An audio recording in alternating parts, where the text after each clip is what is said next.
Now, while efforts are being stepped up to get people to stay home during the COVID-19 pandemic, a Selangor resident who tested positive for the virus wants people to take the disease seriously. The 29-year-old senior executive in marketing and communications has no history of coming into contact with any COVID-19 positive patients. She's not travelled abroad either. Nur Naqiah Jalaludin from Shah Alam, who does not suffer from any chronic illnesses, has been warded at the Sungai Buloh Hospital since April 2nd and is currently undergoing treatment there as she speaks to Nightline. Now, hi there, Naqiah. Thank you for joining us. I understand you're feeling much better now. Now, you did not have any contact with COVID-19 positive patients and did not travel, and you've said that you're a hand sanitizer freak. Well, what was it like when the doctor broke the news to you that you tested positive?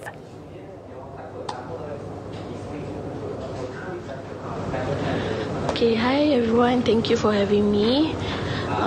So when I first actually received a phone call from the district health officer, I was absolutely stunned and shocked. Although I did have all the symptoms similar to COVID, which is a fever and everything, but I did not have any prior contact with positive patients before, and I did not travel to any overseas recently. So that time was really, at first I was speechless, but I kept on listening to what the officers are trying to tell me, and I only asked few questions because my mind went blank. And then afterwards, when I was able to actually sit down and process all the information, that time my husband was outside. He went to grocery, and I actually called him back and to inform him of the news. And we actually sit down and cried together. A bit emotional for me, yeah. Okay.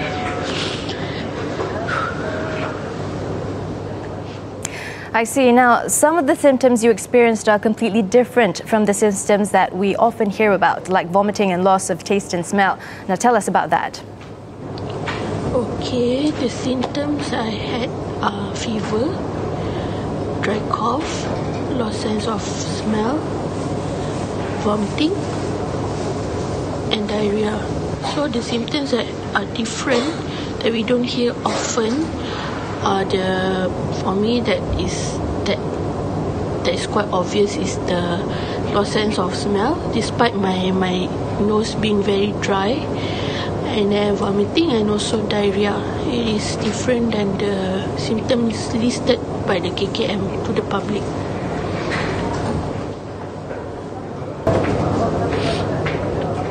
Now, can you give us an account of what you've been going through at the hospital since the first day you were warded there, perhaps in terms of treatment and advice from the doctors? Okay, so from the first the first day that I arrived here, after I settled down everything, I changed my clothes to the hospital clothes and everything. The doctor came over to check on my blood pressure, my body temperature, and also my heart rate, and also they took my blood to do a blood test, and they asked standard questions like my full name, my address, who is living with me in the house and everything. And also from then on, they kept monitoring my symptoms. 2 days ago, my cough came back. My dry cough became worse, and also I had headaches and also diarrhea. So I was asked to actually, they actually monitor me, and they told me to inform them if, let's say, I begin to feel difficult to breathe, and they prescribed me with cough syrup. And then I realized, my condition became better, but I still have the dry cough. Now, you also said that there were some important points discussed with doctors and the District Health Office, especially their definition of close contact.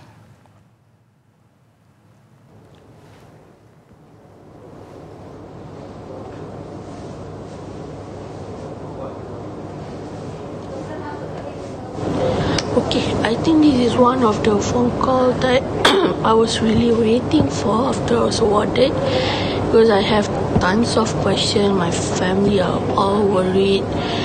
They have all the questions and I don't have the answers. So few of the things that I discussed with the district health officers are what should my family members and all the close contacts I had, what should they do? So I was informed that I have to list down all the names and the numbers of my close contacts, and they will personally call one by one and ask them to fill up an online form, and from the answers they will decide whether my close contacts needs to be get tested or not, because their definition of close contact is someone that I talked to for more than 15 minutes. So it doesn't mean that just because I talked to my colleague for less than 5 minutes, although they are in the same office as I am, it doesn't mean that they are my close contacts. Okay, now talking about your close contacts, what about them and how about your family members? After you tested positive, what now happens to them?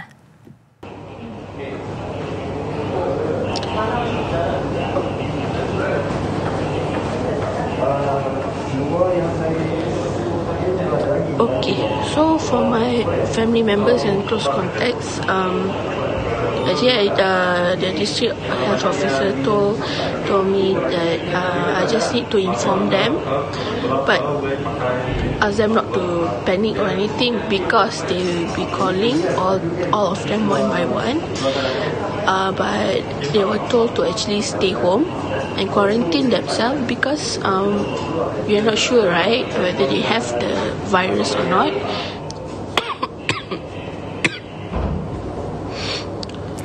Now, for somebody who has the virus now, what is your advice to the people out there who've been told to stay home during the Movement Control Order, or MCO?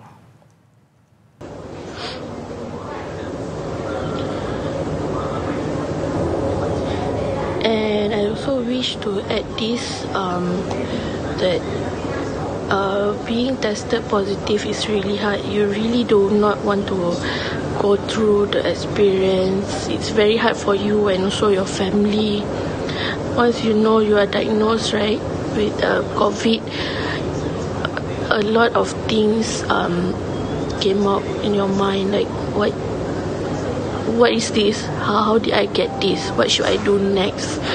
How's my family? So really, it's not a pleasant experience, and the only way you can help not to get infected is by staying inside. If let's say we do not follow MCO, the numbers might increase.